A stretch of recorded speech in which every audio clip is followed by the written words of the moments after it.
सूर्यकांत त्रिपाठी निराला जी का जन्म सन 1899 ईस्वी में बंगाल के मेदिनीपुर जिले के महिषादल नामक गांव में हुआ। 14 वर्ष की आयु में उनका विवाह मनोहरा देवी से हुआ, किंतु उनका पारिवारिक जीवन सुखमय नहीं रहा। सन 1918 ईस्वी में उनकी पत्नी का देहांत हो गया और उसी के कुछ वर्षों बाद उनकी पुत्री सरोज की मृत्यु भी हो गई।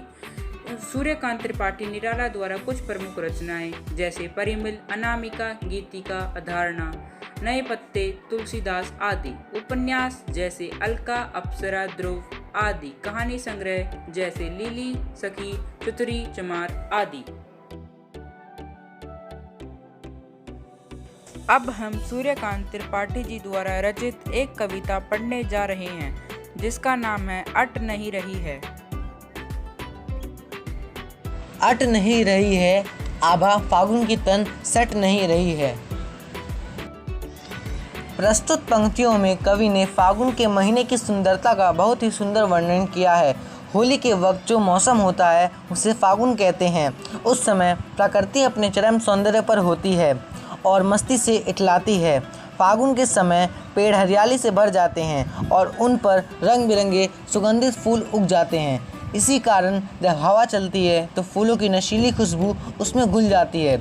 इस हवा में सारे लोग पर भी मस्ती छा जाती है।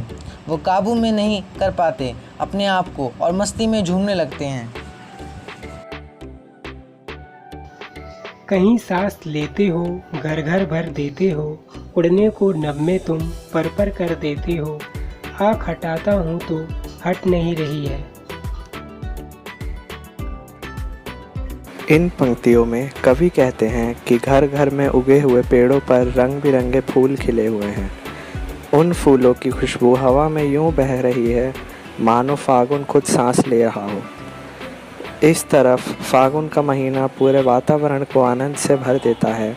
इसी आनंद में झूमते हुए पक्षी आकाश में अपने पंख फैलाकर उड़ने लगते हैं। यह मनोरम दृश्य और मस्ती से भरी हवाएं हमारे अंदर भी हलचल पैदा कर देती हैं। यह दृश्य हमें इतना अच्छा लगता है कि हम अपनी आंखें इससे हटा ही नहीं पाते। इस तरह फागुन के मस्त महीने में हम भी मस्ती से गाने एवं पर्व मनाने का मन होता है। पत्तों से लदी डाल, कहीं हरी कहीं लाल, कहीं पड़ी है उर में मंद गंध पुष्पमाल। पाट पाट शोभा श्री पट नहीं रही है। कवि के अनुसार फागुन मास में प्रकृति इतनी सुंदर नजर आती है कि उस पर से नजर हटाने को मन ही नहीं करता।